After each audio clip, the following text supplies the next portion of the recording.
دین مٹاؤ تحریک۔ علماء کے وجود کو اپنے نظام میں ختم کرنے کے بعد چوتھا مرحلہ یہ تھا کہ اسلام کو لوگوں کی زندگیوں سے ختم کر دیا جائے۔ اس کے لیے انہوں نے نہ صرف قرآن اور اس کی تعلیم پر پابندی لگائی بلکہ قانون بنایا کہ عربی اردو رسم الخط میں لکھی ہوئی کوئی عبارت یا کتاب کا صفحہ کسی گھر سے نکل آیا تو اس گھر کے سب لوگوں کو پھانسی کی سزا دے دی جائے گی۔ لوگ اپنی جان کے خوف سے دینی تعلیم سے بالکل محروم ہو گئے۔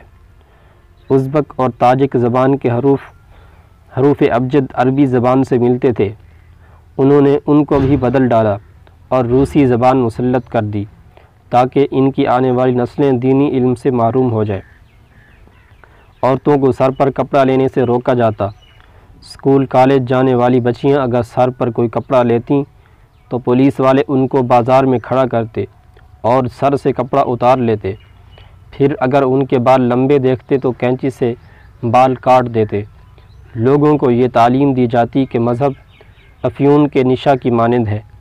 خدا نے انسان کو پیدا نہیں کیا بلکہ انسان نے خدا کے تصور کو پیدا کیا ہے۔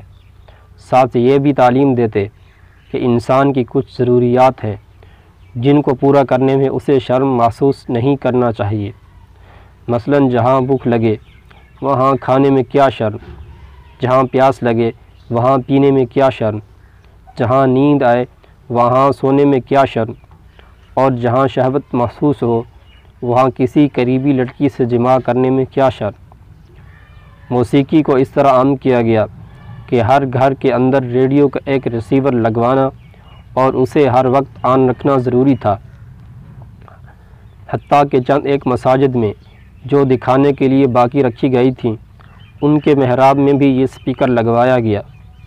اس سپیکر میں ہر وقت دہریت کی تعلیم دی جاتی یا پھر موسیقی سنائی جاتی۔ ہر مرد و عورت کو نہ چاہتے ہوئے بھی موسیقی سننا پڑتی، لہذا ان میں عیاشی کا رجحان بڑھتا جاتا۔ شراب کو اتنا عام کیا گیا کہ 7 اپ کی بوتل 4 روبل کی اور شراب کی بوتل 2 روبل کی ملتی۔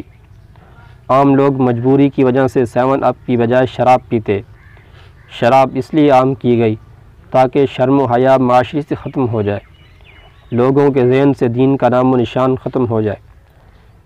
سور کے گوشت کو عام کر دیا گیا تاکہ حرام گوشت کے کھانے سے بے حیائی پیدا ہو۔ چنانچہ بھنا ہوا گوشت اتنا سستا کہ لوگ کباب کھانے کے عادی بن گئے۔ عام آدمی جو پکا ہوا سالن نہیں خرید سکتا تھا وہ سیخی کباب وغیرہ لے کر روٹی سے کھا لیتا اور یوں اس کے جسم میں حرام سرایت کر جاتا۔ جب کمیونسٹوں نے لوگوں کی زندگیوں سے دین کو مٹا دیا تو انہیں خطرہ تھا کہ کچھ لوگ چوری چھپے دین پر عمل نہ کرتے ہوں۔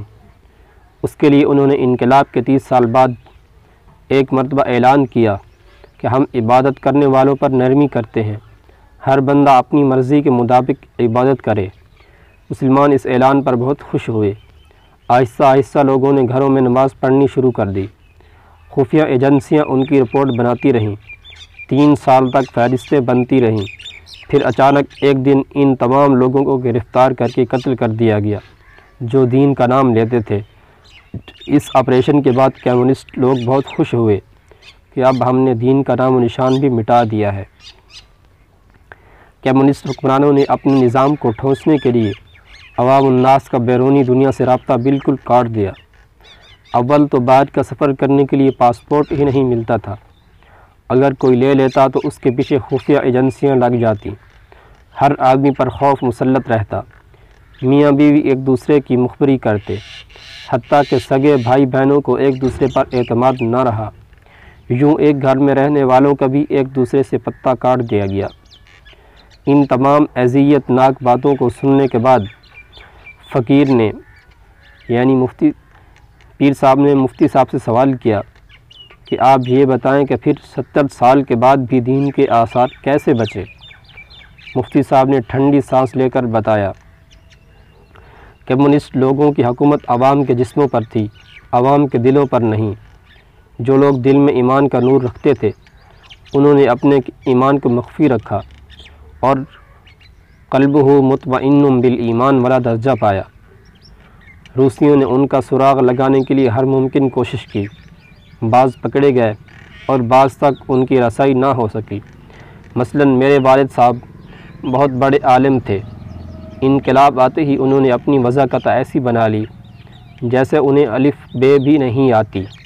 وہ سارا دن ٹریکٹر پر سوار ہو کر سرکاری زمین میں ہل چلاتے رہتے، 16 سے 18 گھنٹے تک کام کرتے، حتیٰ کہ سب لوگ انہیں ٹریکٹر کا عاشق سمجھتے اور ان پڑھ دیہاتی سمجھتے۔ مگر ان کا حال یہ تھا کہ رات 12 بجے جب کھیت سے فارغ ہو کر گھر آتے تو مجھے اس وقت بخاری شریف کا درس دیا کرتے تھے۔ میں چھوٹا بچہ تھا۔ اس وقت میرے والد صاحب گھر میں میری والدہ سے فرماتے کہ چائے بناؤ، پھر مجھے دسترخوان پر بٹھاتے اور اتنی دیر میں کمرے میں چھپ کر نماز پڑھ لیتے۔ کبھی کبھی باہر پولیس والے آتے اور مجھے مٹھائی دیتے اور پوچھتے کہ تیرا باپ گھر میں نماز پڑھتا ہے؟ میں کہتا کہ نہیں، اس لیے کہ میں تو چائے کے دسترخوان سے اٹھ کر جاتا تھا۔ بعض بچوں سے پولیس والے پوچھتے تھے کہ بتاؤ تمہارے والدین نے تمہیں کوئی عربی کا فقرہ یاد کروایا ہے یا نہیں؟ اگر وہ ہاں کر دیتا تو اس کے باپ کو پھانسی دے دیتے۔ اگر کسی بچے کو بسم اللہ کا لفظ یاد ہوتا تو اس کے والد کو جیل بھیج دیا جاتا۔ جو بچے اسکول جاتے ان کے استادوں کی ذمہ داری ہوتی کہ اگر کسی بچے کو عربی الفاظ آتے ہوں تو کے جی بے کو رپورٹ کریں۔ علماء اس قدر زیر زمین رہ کر کام کرتے کہ کسی کو کانوں کان خبر بھی نہیں ہو سکتی تھی۔ مختلف مکانات میں اور حجروں میں خفیہ تعلیم دینے کا سلسلہ چلتا رہتا۔ ہم بعض اوقات ایک بڑا ہال بناتے اور اس میں ضروریات کی ہر چیز مہیا کرتے، پھر اس کے گرد دوسرے کمرے بناتے اور اس ہال کمرے کو اتنا ساؤنڈ پروف بناتے کہ آواز باہر نہ جا سکتی۔ ایک کمرے سے اس ہال کمرے کا دروازہ ہوتا۔ استاد اپنے بچوں کو لے کر ہال میں داخل ہو جاتا تو ہم اس کے دروازے کو لکڑی اور کیلوں کے ذریعے پکا بند کر دیتے، آگے الماریاں رکھ دیتے، پھر اس کمرے میں شراب کی بوتلیں اور چند ننگی تصویریں رکھ دیتے۔ پولیس والے جب گھر کی تلاشی لیتے تو شراب والے کمرے کو دیکھ کر سمجھتے کہ یہ کمیونسٹ لوگ ہیں، ان کا دین سے کیا واسطہ۔ وہ خوش ہو کر چلے جاتے۔ انہیں کیا پتہ کہ جہاں وہ کھڑے ہوتے تھے وہاں سے چند میٹر پر بچے اپنی معصوم زبانوں سے اللہ کا قرآن پڑھ رہے ہوتے تھے۔ ہم استاد اور بچوں کو بعض اوقات 6 مہینوں کے بعد باہر نکالتے۔ بعض بچے اندر جاتے وقت قرآن کا لفظ نہیں جانتے تھے، لیکن جب باہر نکلتے تو قرآن پڑھنا سیکھ چکے ہوتے تھے۔ مسلمان عورتوں کی بڑی قربانی ہوتی کہ وہ اپنے بیٹے کو جب حال میں بھیج دیتی تو خود گھر کے صحن میں ہوتی، مگر 6 مہینے تک اپنے بچے کی شکل نہیں دیکھ سکتی تھی۔ ہمارے لوگ فرزانے ہوتے تو دین سے خالی ہو جاتے، مگر یہ لوگ تو دیوانے تھے، لہٰذا اللہ تعالیٰ نے ان کا دین سلامت رکھا۔ لوٹ آئے جتنے فرزانے گئے، تاب منزل صرف دیوانے گئے۔ مفتی صاحب کی طویل گفتگو سن کر اتنا مزہ آ رہا تھا کہ جی چاہتا تھا کہ وہ اور بھی باتیں بتائیں، مگر وہ بول بول کر تھک چکے تھے۔ فرمانے لگے کہ باقی تفصیلات آئندہ ملاقات پر مؤخر کرتا ہوں۔